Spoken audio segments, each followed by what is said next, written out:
special coverage of the coronavirus crisis using the combined forces of News 5 and Signal TV's One News, Radio 5, and One PH.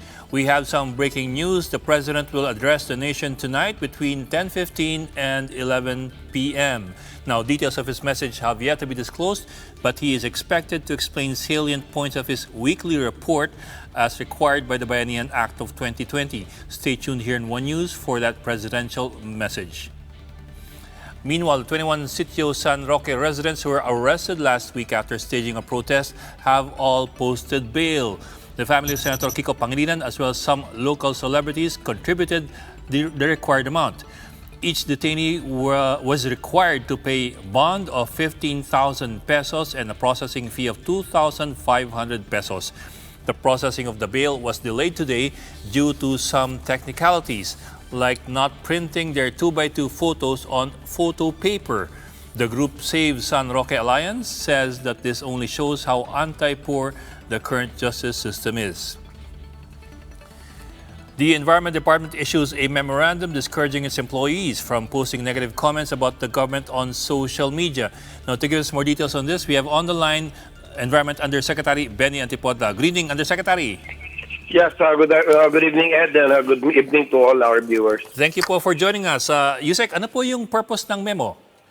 Well, actually, this is just a simple reminder coming from our HR here in the central office. It is just a reminder to the assistant regional directors to tell their people to refrain from coming up with negative comments, as in negative talaga.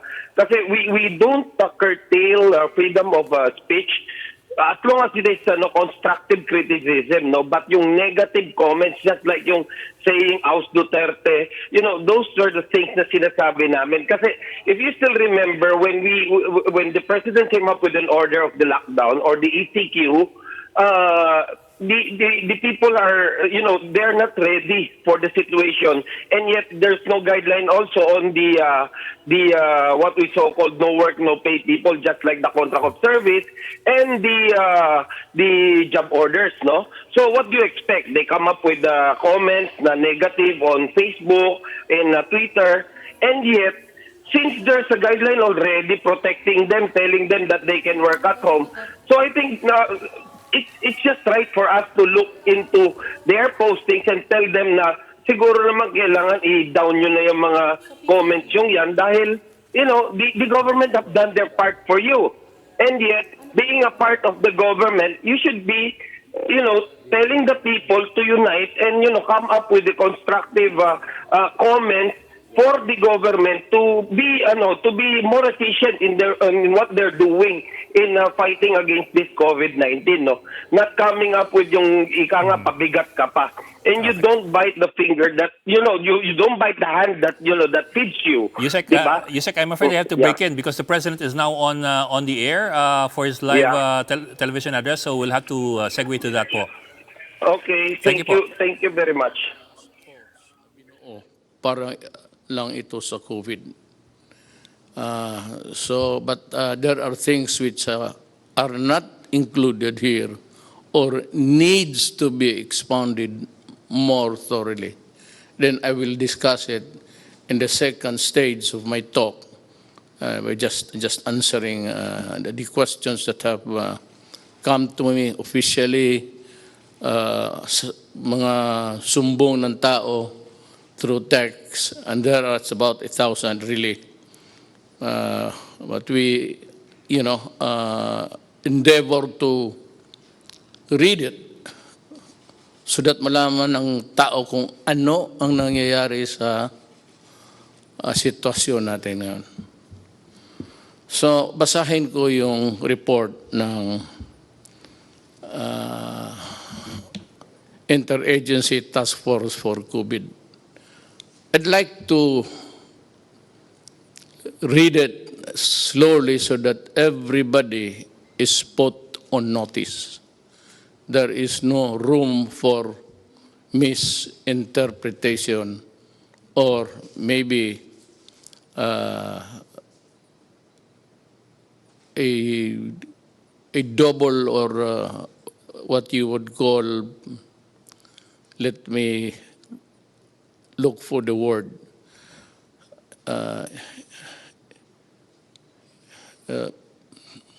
I forget, but I'm sure it will come back to me. So first, let me read it. Sabi ko para clear lahat. Galing ito sa task force whose actions would govern the behavior of government, pati ako. Ako the president, so it goes to me, then it goes down to the critical persons involved here. And it is Secretary of Defense Lorenzana and Secretary Anyo of the DILG.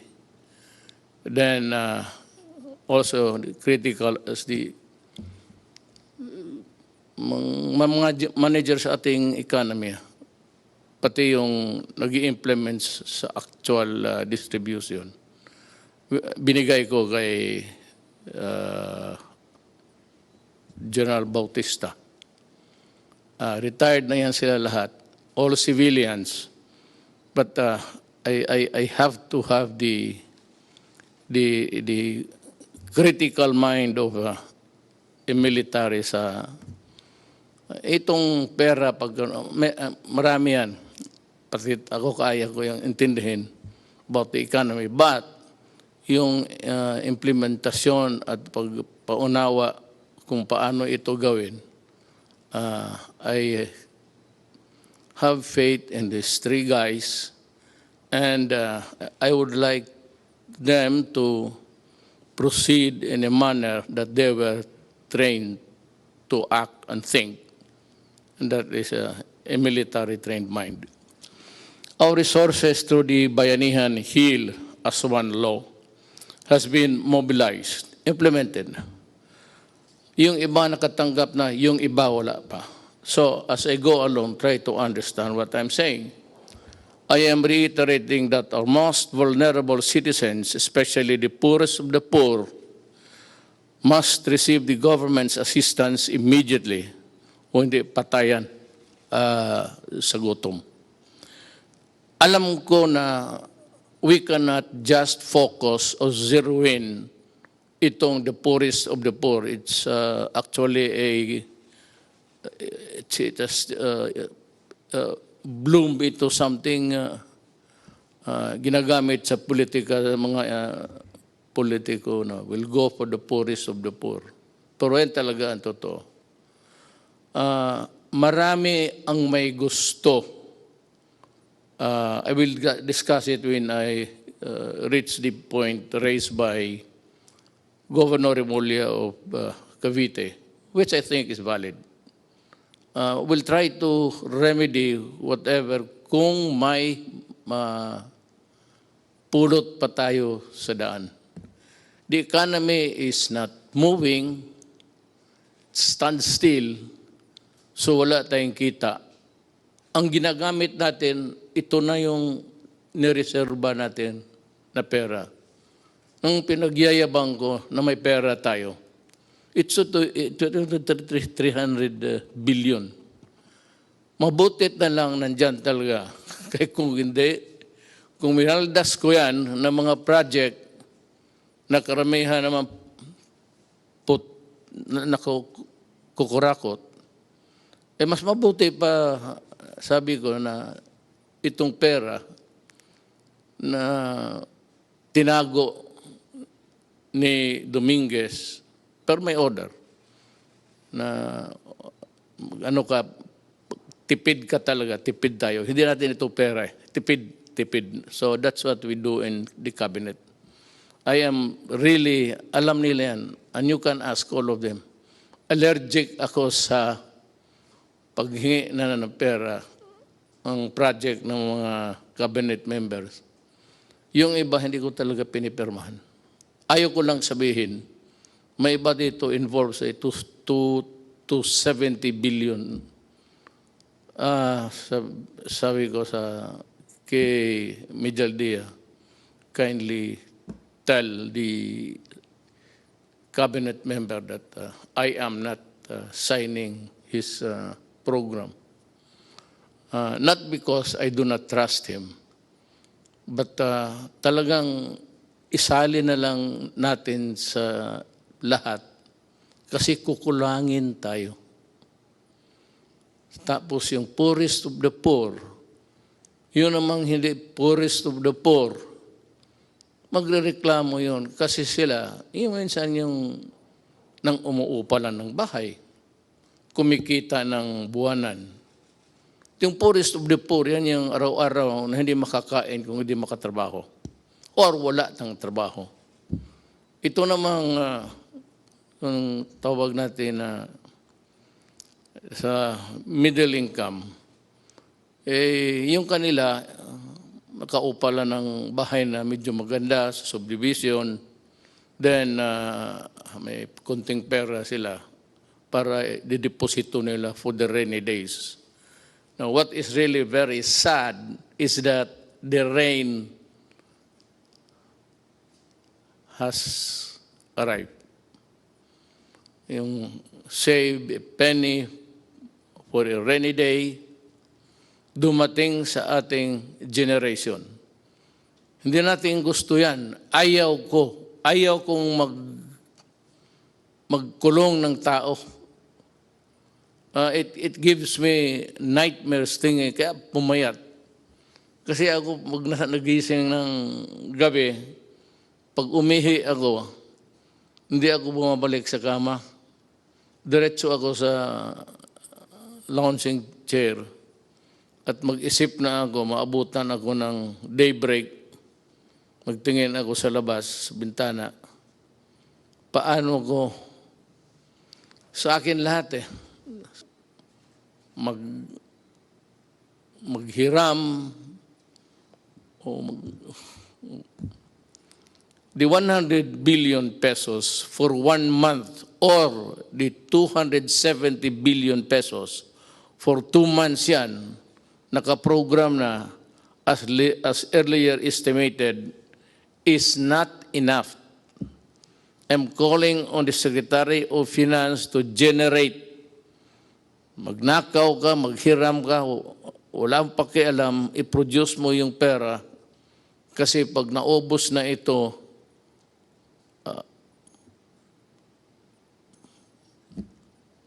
hindi ko malaman. Itong COVID na ito talaga yung tunay na at the start sinabi ko sa inyo. Bantay kayo dito, bantay tayo. Talagang yayariin na itong COVID na ito. It might not really cripple a country, but it will, of course, cause a sadness and fear kung paano tayo makaraos dito. We are exploring options to adjust our budget. Yung budget na yung earlier na budget, wala pa yung COVID. Sinabi ko, bawasan na lang yung iba or totally ilaglag mo na lang yung project na yan, iligay mo dito kasi ang unahin natin, ang tao, ang tiyan. Kasi pag wala nang kinakain, a human being can be violent. Especially makita niya yung mga anak niya wala nang kain, nag-iiyak siya, maghingi ng gobyerno, tapos wala na akong maibigay at maubos yung bigas natin. Parang hindi lang ako, lahat sa buong mundo. Kami yung in charge sa gobyerno. Yun ang problema namin. Problema ko, problema ni Trump, problema ng lahat. Kasi yung economy nila, pareho man tayo lahat. Walang kita. Puro gastos na lang. Wala nang kumikita araw-araw na magbayad ng buwis, magbayad kung ano-ano. That is income for how it would impact on our GDP. Yung GDP is just yung income ng ekonomiya based on the income ng gobyerno. That's what it's all about, actually. So, ang gobyerno kasi cannot print so much money. Hanggang ano lang ang value ng ating economy that is equal to your value, how much money you can print, how many trillion or billions are you allowed. Yan ang economy mo. Hindi mo sabihin na, mas malaki yung iyo kasi mas malaki yung sa Amerika. Sa Amerika naman, lahat may trabaho. Lahat nagbibili ng eroplano, bala, kasi gusto ng gulo.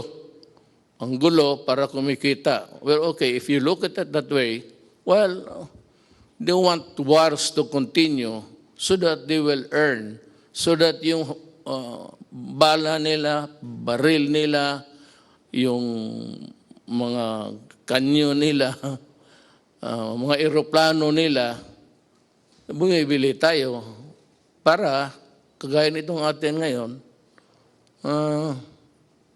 patayin yung Pilipino kasi nagre-rebelde, nagkikidnap, tapos binababoy yung tao, pinuputulan yung ulo, pati mga sundalo ko. Ganon. So that is how it is.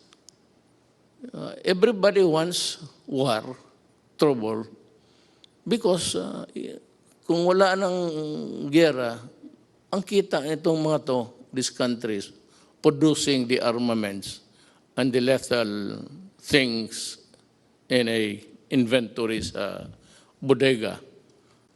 Ganon yan. Isipin mo na lang kung wala ng gulo.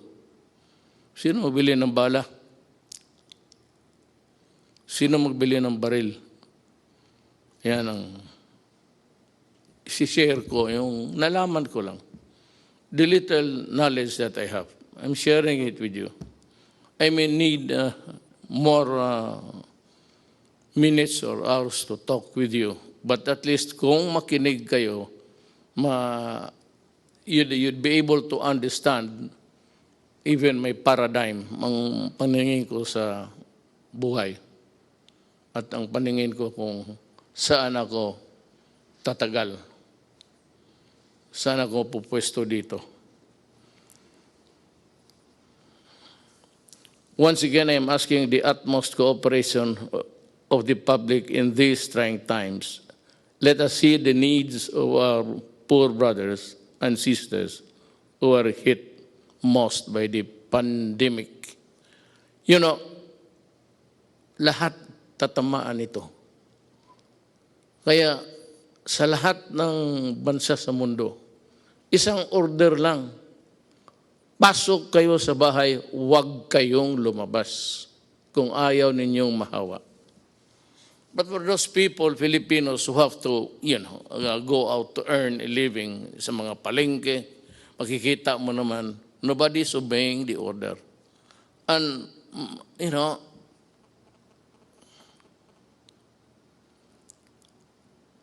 the devil and the deep blue sea ako eh.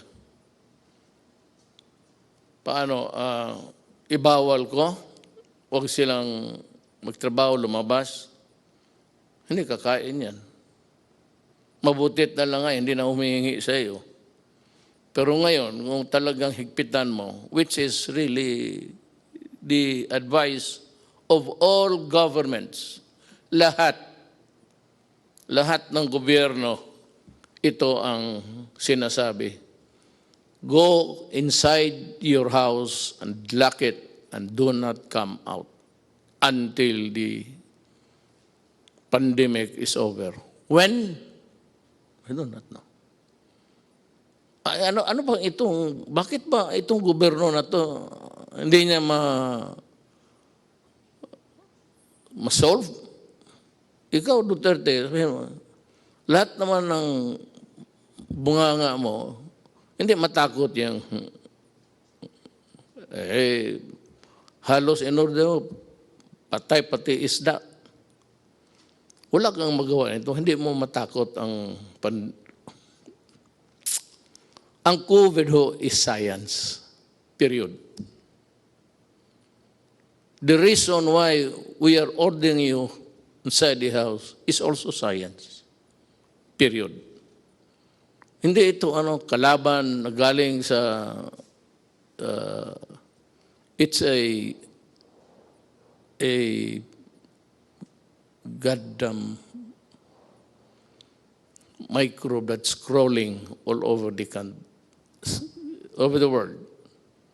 Sa Amerika, marami na ang patay. Italy,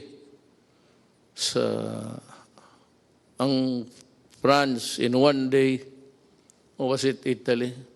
In one day, 500 ang patay. So it's a deadly thing. That is why, huwag kayong lumabas. Kasi, alam mo ito, it's in the air.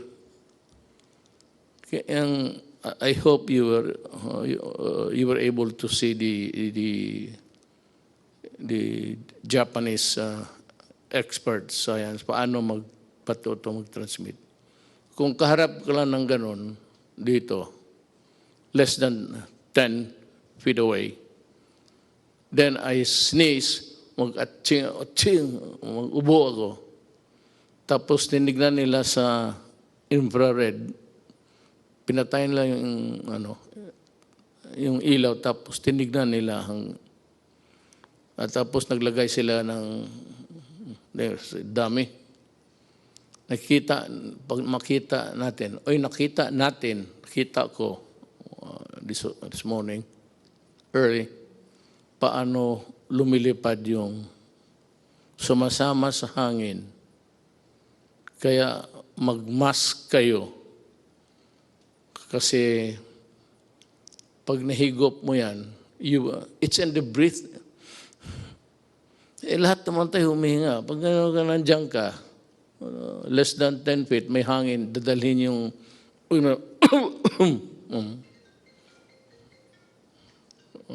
nagtawag na yung si microbe. Yan ang explanation ko. Bakit? Wala tayong panalo dito. Hindi ito. Kung mabaril lang ito, wala. Natapos na ito. Bigay ko lang sa isang kumpanya na sundalo. Dito, sa likod, maraming sundalo dyan. Hindi, tapos na sana ito. Pati sundalo nito. Kaya nakanawa ako sa mga sundalo at mga pulis. I hope that you understand. Kaya that was the reason why. Nagkatotoo ta prophetic. Dinubli ko yung sweldo nila. At maraming pumalag. Teachers and all, bakit inuna ko? Sabi ko, yung mga pulis pati yung military, utusan yan ang buhay ng bayan. Pag may sunog ang pulis, pag may gulo ang military, pwede silang mamatay. Kaya nga ako, umiinit yung ulo ko. Pag sinabi ng mga, pinuputol yung sabi ko, I said I was laying down the predicate. Alam mo yung mga tao talaga, yung mga opisyal, mga former generals pa, ikakat nilang paglumaban at ang buhay ng pulis or military nasa alanganin, baril kayo at sa ulo mo, kundi aabutan ka. And the classic example was yung sa Caloocan. I think it was about 2 months ago. 8? Or was it last year? Yeah. Nilapitan niya yung adik. May dalang knife. Lumapit ang pulis. Lumapit rin, lumaban. Naunahan pa ang pulis na saksak, patay. Ayaw ninyong maniwala na ang adik sira ang utak para mo tinapakan mo yung sarili mong utak at binalik mo sa ulo mo. Puro ulol yan. Kaya lahat naman ng pumasok dyan, talagang ulol. Kaya magmanaalanganin yung gobyerno. I will not allow na mamatay yung puli o sundalo o civilian tapos mabubuhay itong mga kriminal, mga adik. Ngayon magsabi kayo, COVID ngayon, quarantine, magnegosyo kayo.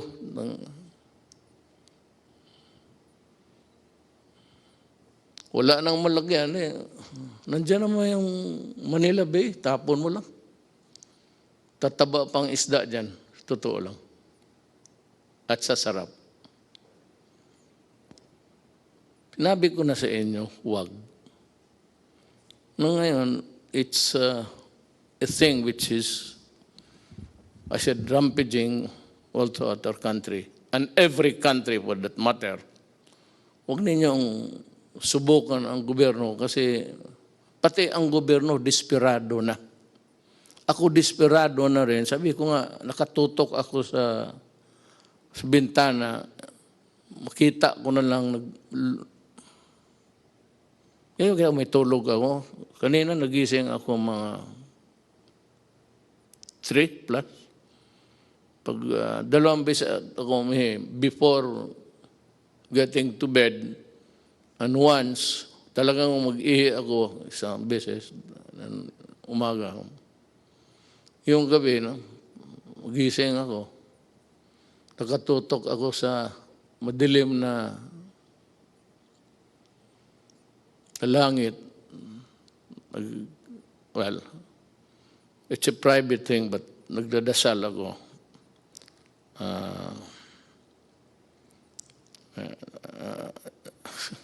Basta nagdasal ako para sa bayan ko. Kasi yung iba-iba ang Diyos nila eh. My God is the true God. It's only one God. Doon lang ako na, hindi ako nag-ano ng iba. One God lang ako para isang salita lang. Hindi na marami pa akong intermediary. Parang santo, checkpoint yan. Diretso ako. So hindi na ako nagsisimba. At ang Diyos ko is God the Father. He's only one.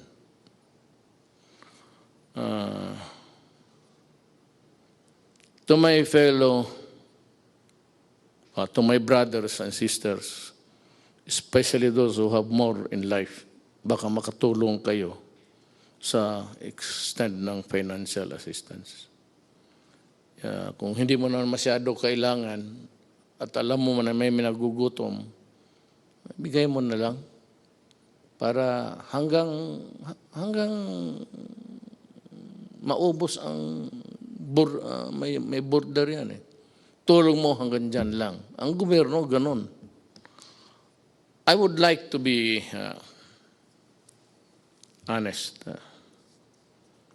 Ang 100 billion pesos per month, 300 yun. So, ang 100 billion pesos budget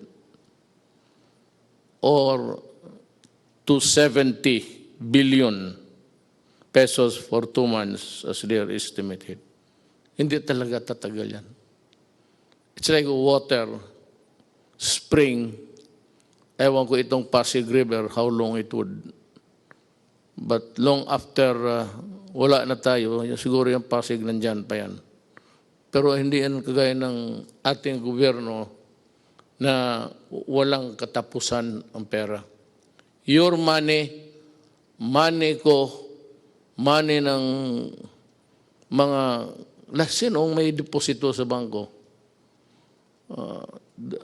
Pag ginastos ko yan, mauubos talaga yan. Wala namang kita eh, puro bigay na lang. So that is a problem. Kaya sana, Bisaya pa, dili na ang tubig mahubas pod maybe this Pasig would take about 500 years to dry up, but it's not forever. Kaya, ano ako na, intindihin ninyo ako. Kaya kung may pera lang talaga, hindi ko hawakan yan. It is not my money. Hindi ko naman pwede manakaw. At kung manakaw ko lahat, anong gagawin ko sa pera na yan? Ang edad ko, I just turned 75 last month. With the remaining years, anuhin ko yan. May I ask itong, sige na, corruption, walang, ngayon itong mga nagpa-posturing, may sabihin ka, ang sentence mo, pulis yan ha, ang sabihin lang na, bawal yung magpatay ang pulis. Nasira tuloy kung ano at bakit ka pwedeng patayin. At may bakit na hindi dapat pumatay ang gobyerno, o pulis o military. Nawawala tuloy sila kasi nagle-lecture, bawal yan.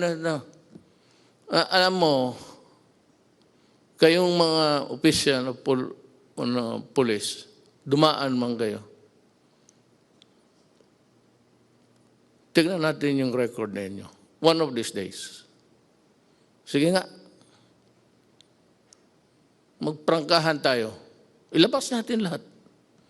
Ilabas mo kung ilan ang pinatay ko. O ilan ang kabit ko. At ilabas ko rin kung ano kayo.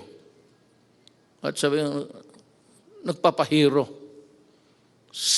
Stop it. Kukurnihan ang mga tao niyan. Na may mga salita kaagad kayo, balik na rin. Yung naman ngayon, hindi pwede yan, dalawa, kasi bawal sa konstitusyon.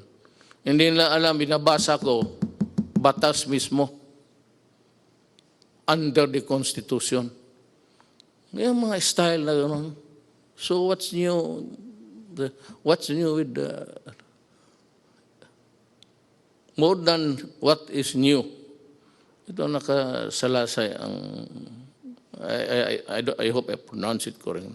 Nakasalay ang bayan natin sa pag-unawa sa ating isa't isa.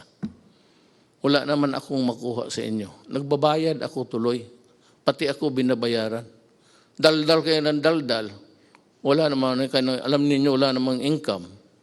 So, sino pinaparinggan ninyo? Sino yung trying to be smart elect.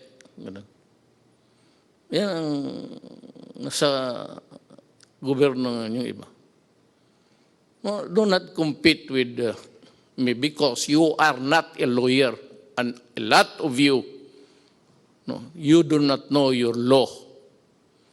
Sabi ko ako, fiscal ako, 8 years ako nagtatrial.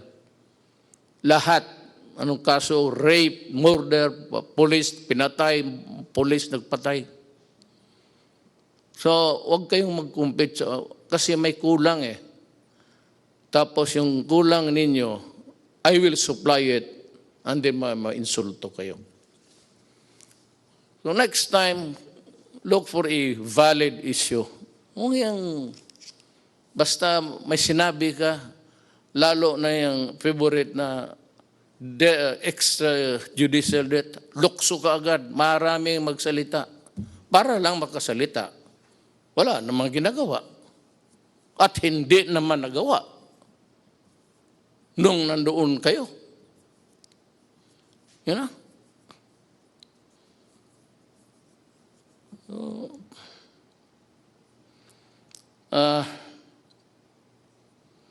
Let us take this problem one at a time.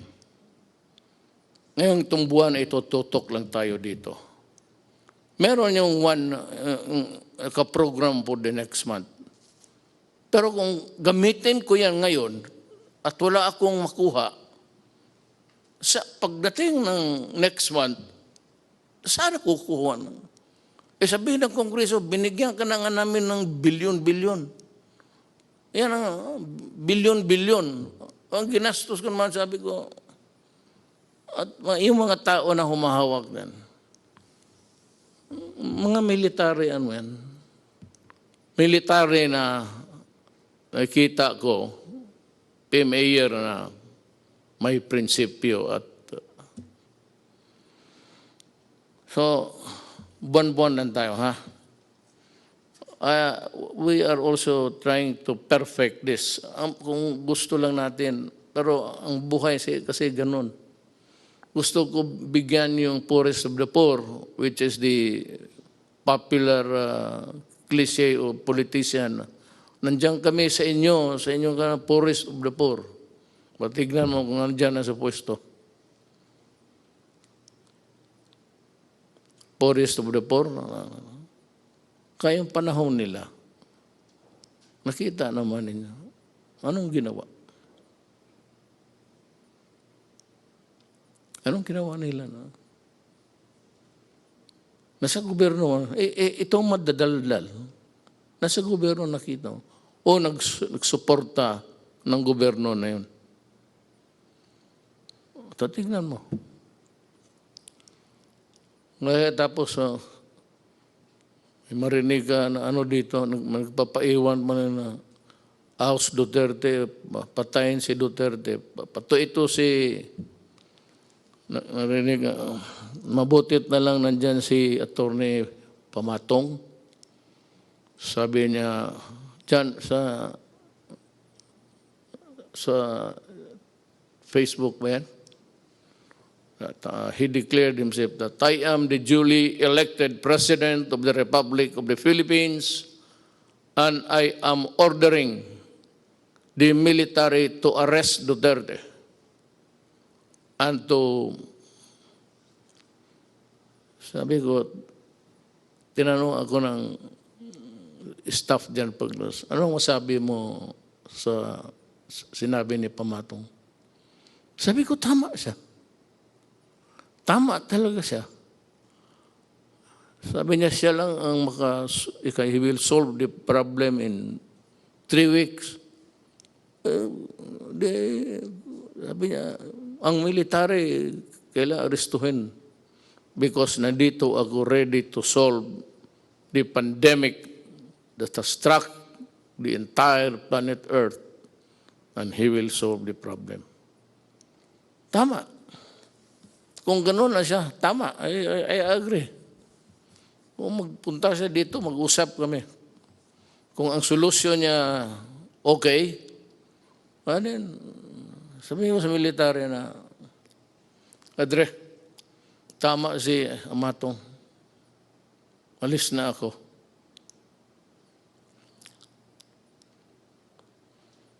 Yung private sector, kung makatulong lang kayo. Alam mo bakit?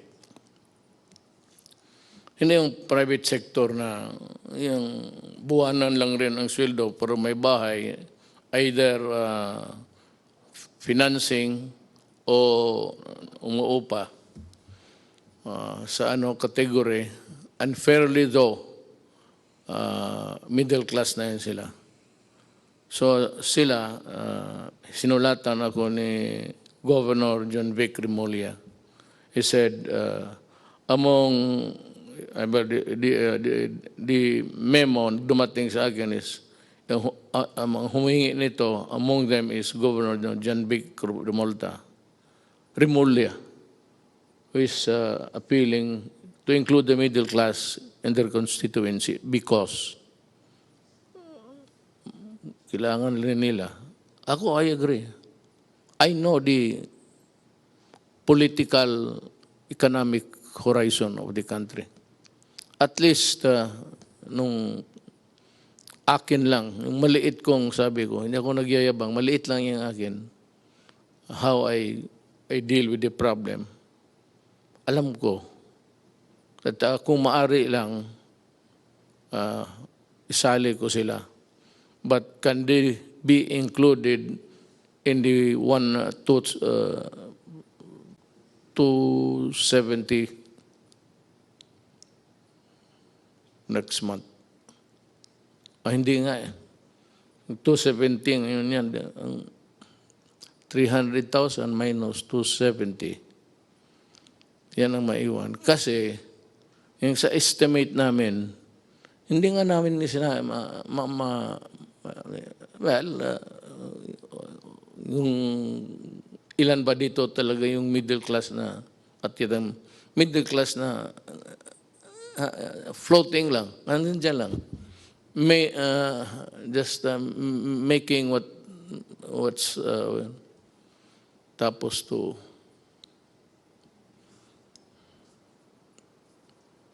both ends.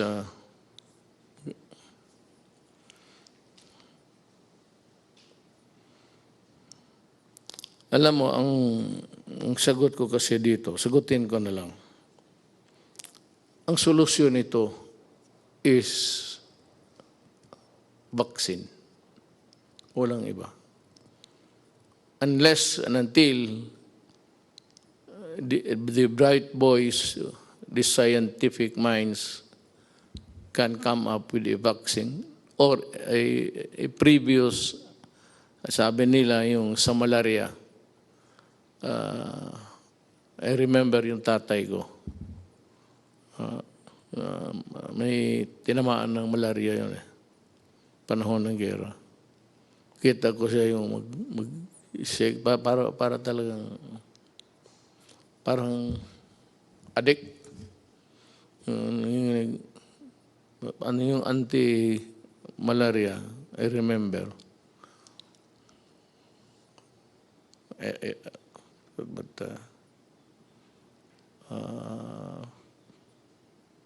mamaya sabihin ko. Alam mo, there are things, but I will like to, ayaw kong yung sabihin ko na hindi ko isali yung sa task force. Kasi sila yung mga doktor, sila yung mga economists, sila yung lahat ng tipon-tipon. Tapos experts ng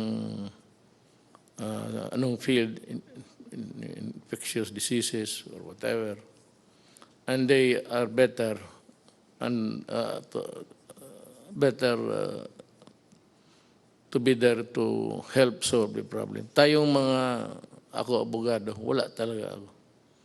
Wala akong maitulong except gagawin ko lang kung ano ang mabuti sa bayan na huwag mo baliktad. Pero kasabi nga dito,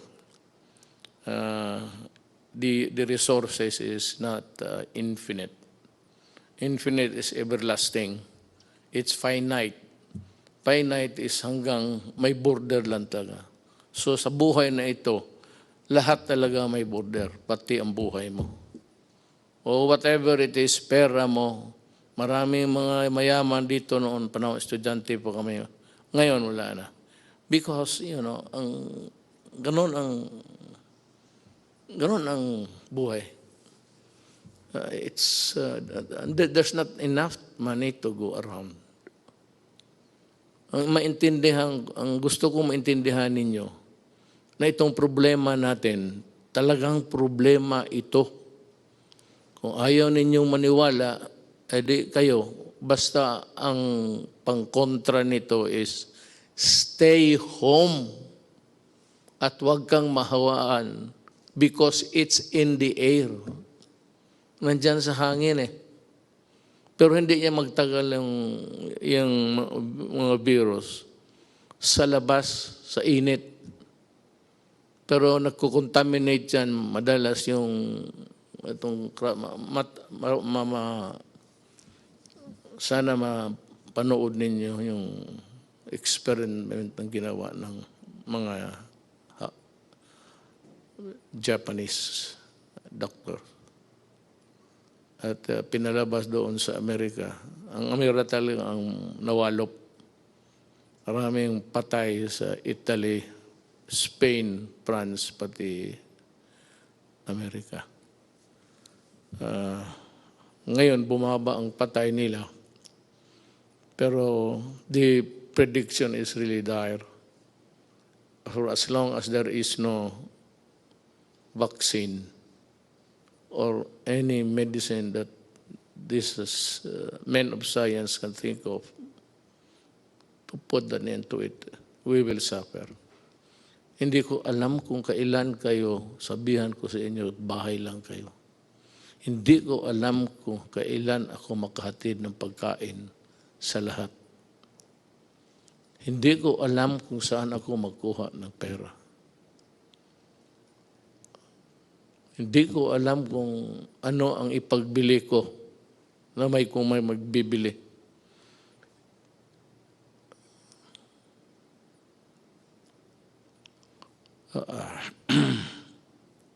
So just stay alert. Makinig tayo sa, hindi ito trabaho ng abogado ha. Trabaho ito ng mga medical experts, pati men of science. Hindi, kami, I just happened to be here. I just happened to be here. To my chagrin, maybe. Bakit sa panahon ko tumama itong mas matindi ito sa gira. Walang kalaban hindi mo makita.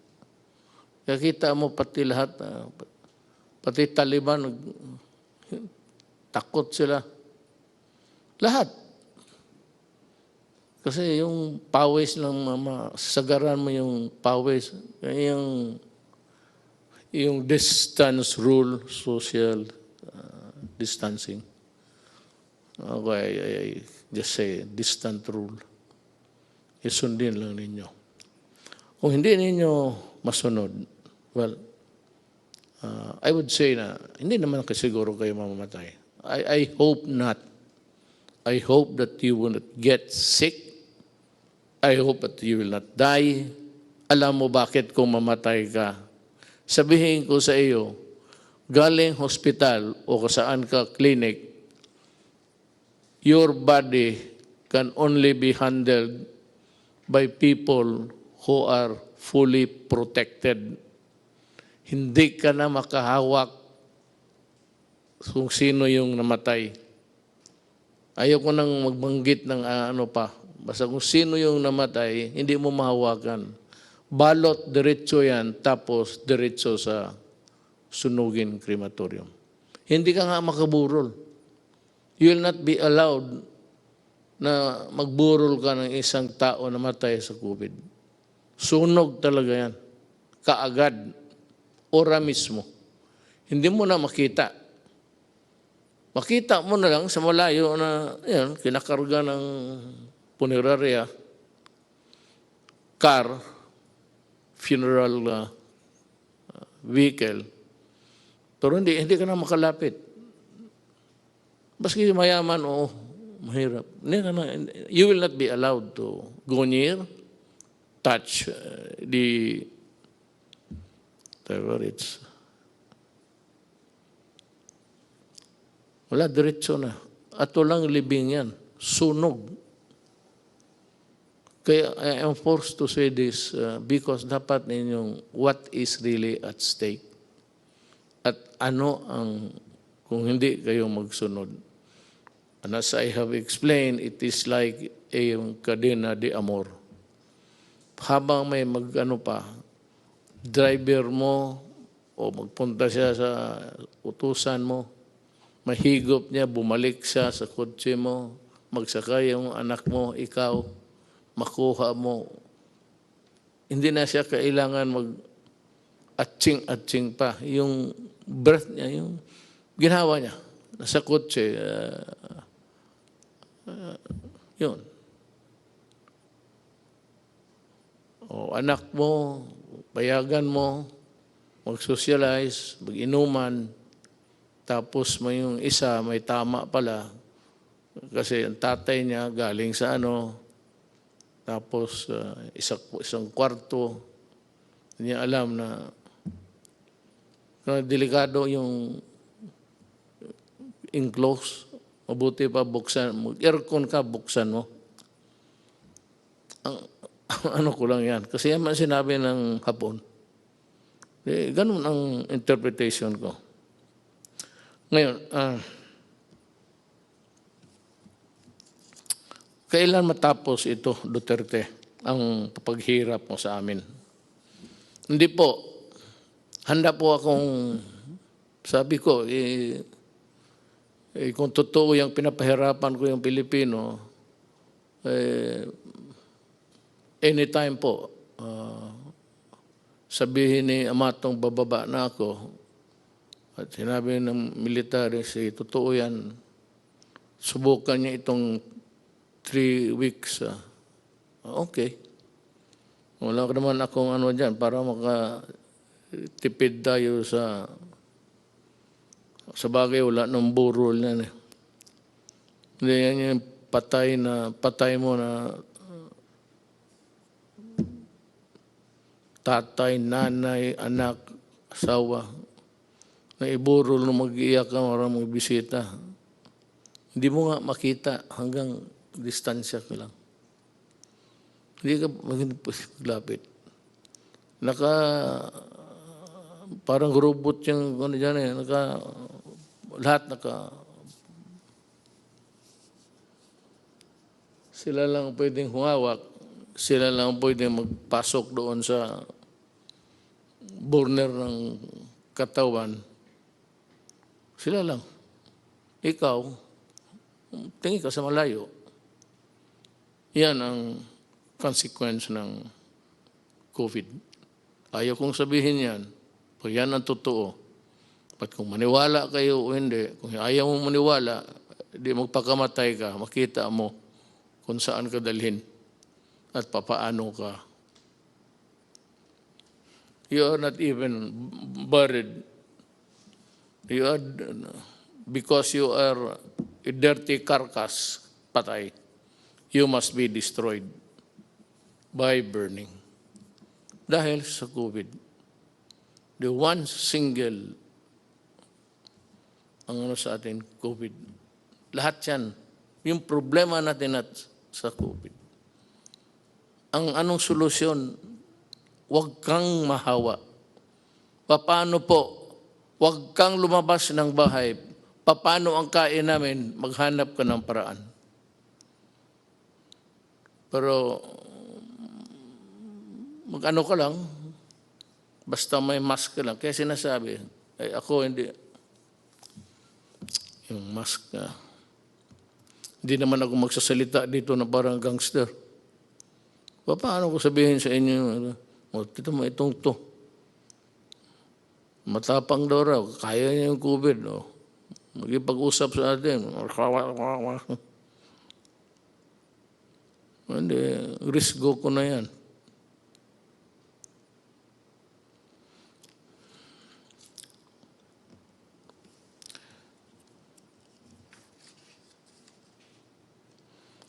It's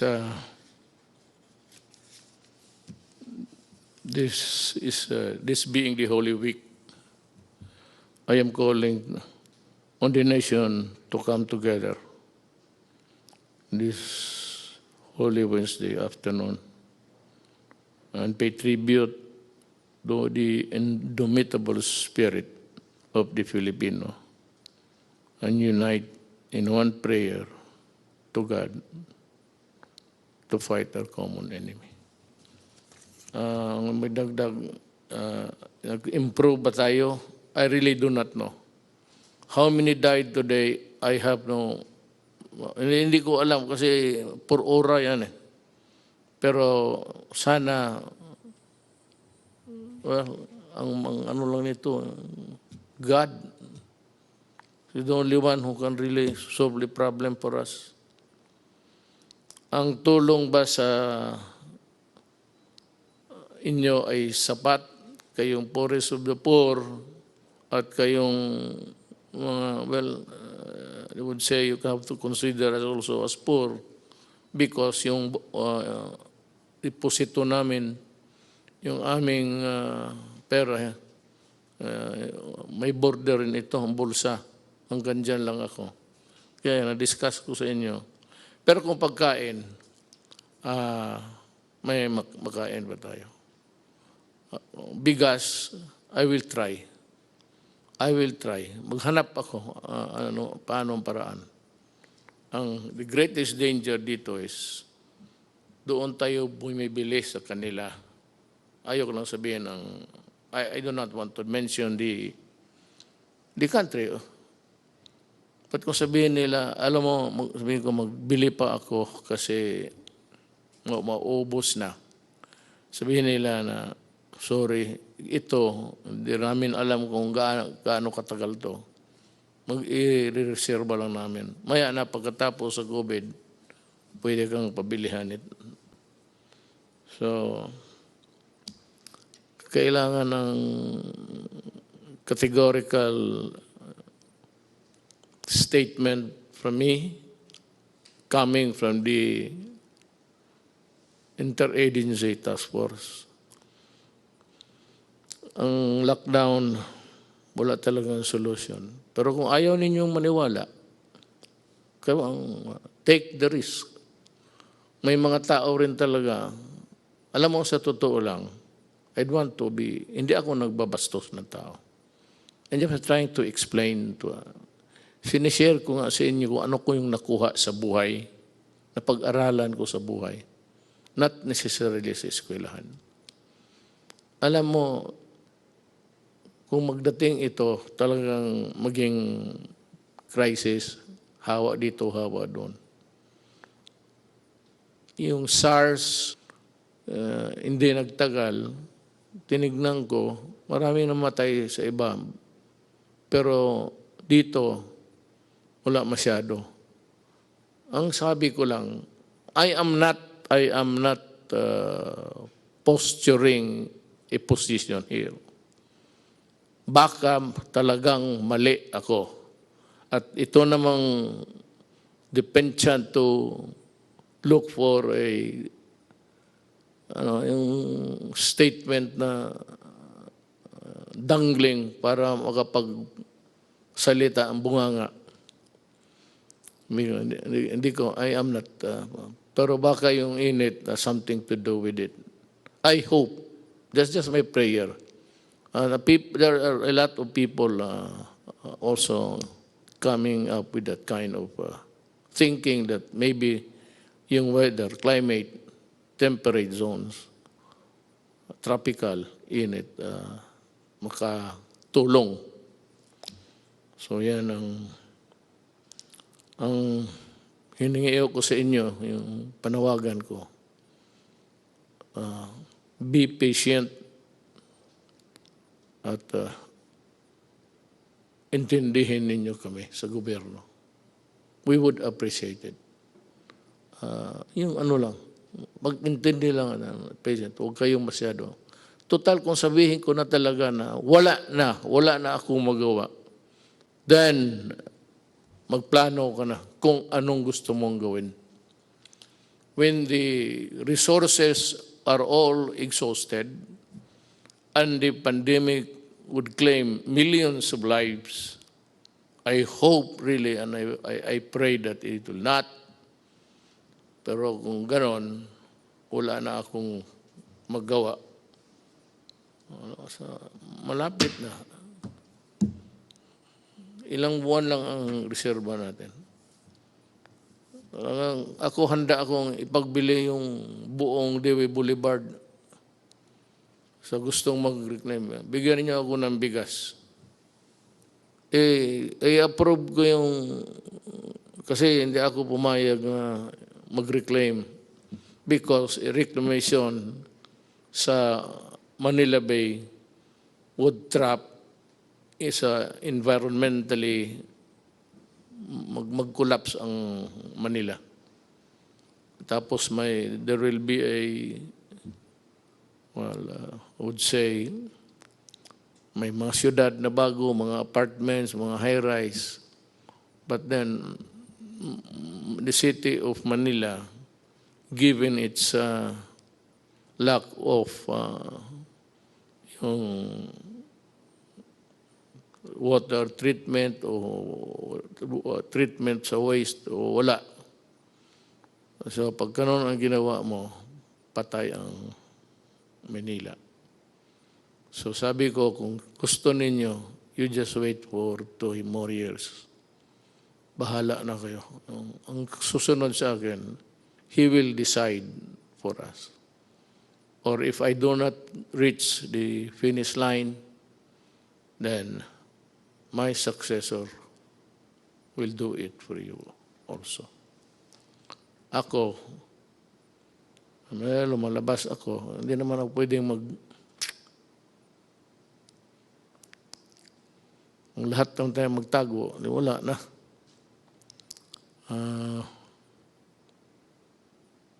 I have also to magsusugal rin ako. If you really want to know, we have discussed it actually even before this. We are inclined to extend the lockdown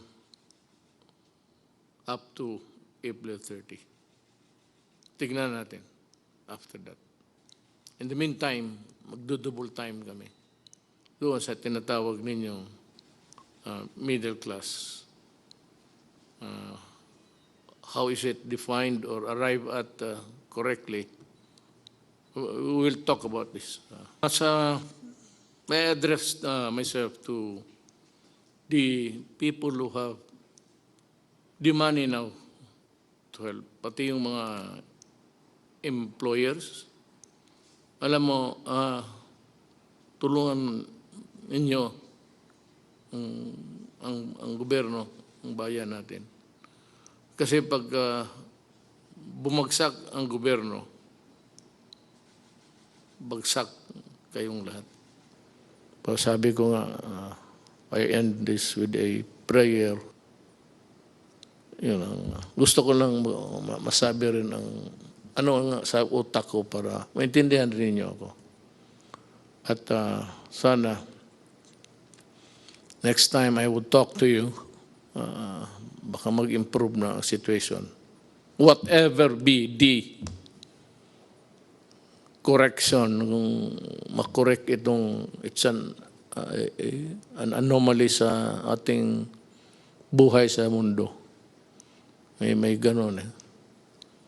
So, if it can be corrected,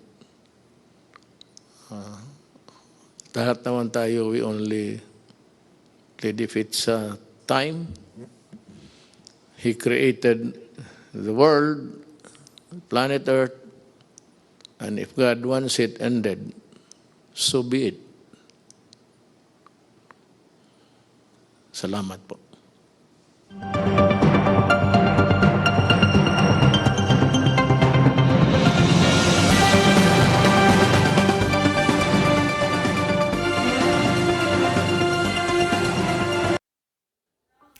And that was a somewhat lengthy address by the president to the nation. At the start, he said that he was going to give his report, but instead the president made an appeal to the public and to employers to help the government to cope with the problems of COVID-19. Among the issues that the president raised, he made a call for Filipinos to come together on Wednesday afternoon to pay tribute to the spirit of the Filipino people in fighting the pandemic.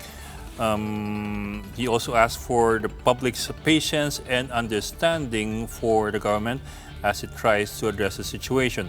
At the same time, the president said that the 100 billion for the first month and the 270 billion pesos for the total 2 months that government has estimated for the COVID response will certainly not be enough. The president ordered the Secretary of Finance, Sonny Dominguez, to find a way to generate more funds, to explore all options, and to adjust the budget. The president also made note of several appeals, including that of Cavite Governor John Vic Remulla, for the government to also address the concerns and the needs of the middle class. The president said that the government is willing to consider that, it is willing to try on the premise na kung meron tayong mapulot, meron pa tayong mapulot sa daan. In other words, if government is able to find the money. And in closing, the president said that he is inclined, but there's still no decision here, he's inclined to extend the lockdown now imposed over the entire of Luzon until at least April 30. Well, basically, that's it. So an appeal from the President for understanding and an announcement for the possibility of extending the lockdown until April 30. And that's it for the latest on the COVID-19 pandemic. For more updates, follow News 5, The Philippine Star, and Business World Online. I'm Ed Lingao. We are One News.